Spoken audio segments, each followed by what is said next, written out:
Those who find themselves in possession of excess funds may face a dilemma.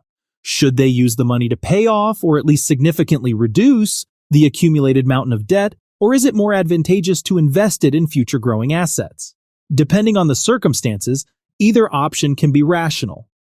Investing versus debt repayment. Key differences. Investing is a method to save money for the future, preferably in a vehicle whose value increases over time, such as stocks, bonds, or mutual funds. In contrast, debt represents money you've already spent and for which a lender is charging you interest. This debt will continue to accrue interest charges, which will add to the balance and incur additional interest charges. The case for investing. In general, it makes sense to invest if you can earn more interest on your money by investing it than your debts are costing you.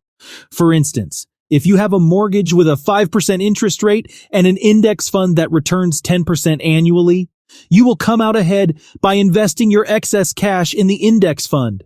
However, if you have credit card debt with an interest rate of 20%, you would be better off using your excess cash to pay down this debt than investing it in an index fund. Sadly, the situation is sometimes more complicated. Investments are sometimes volatile. This index fund may gain 10% this year but lose 10% the following year. Some investments offer a guaranteed interest rate, such as bank certificates of deposit, CDs, and U.S. Treasury bills. Still, their rates of return are typically modest and rarely exceed those levied by credit card companies and other lenders. Another factor is more psychological: your risk tolerance. Suppose you are willing to take the risk that your investments will fluctuate in value with the markets, sometimes increasing and sometimes decreasing. In that case, you are a better candidate for investing than someone lying awake at night fretting about what the market might do the next day. A quick reminder: if you've enjoyed the video so far, consider subscribing, as we frequently upload informative and educational videos. Let's continue. The case for paying down debt. There are several compelling reasons to choose debt repayment over investing. You may come out ahead if your debt contains a relatively high interest rate. This is particularly true for credit card debt, which is typically around 19%. Your credit score is a significant factor if you want to borrow money in the future, such as for a mortgage or a car loan, and is thus another compelling reason to reduce your debt. If you can obtain a loan at all, a low credit score may result in higher interest rates. Your credit score can even influence other aspects of your life, such as the insurance premiums you pay, whether a landlord will rent to you, or even whether an employer will recruit you.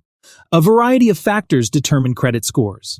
In the case of the most popular credit score, the FICO score, your credit utilization ratio, the ratio between the amount of credit you are currently using and the amount of credit you have available, accounts for a substantial component of your score.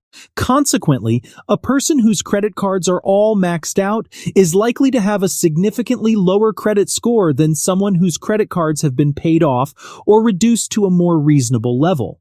Paying off debt, especially if you have a substantial amount, can be a wise decision for this reason alone. As with investing, psychology plays a role here as well.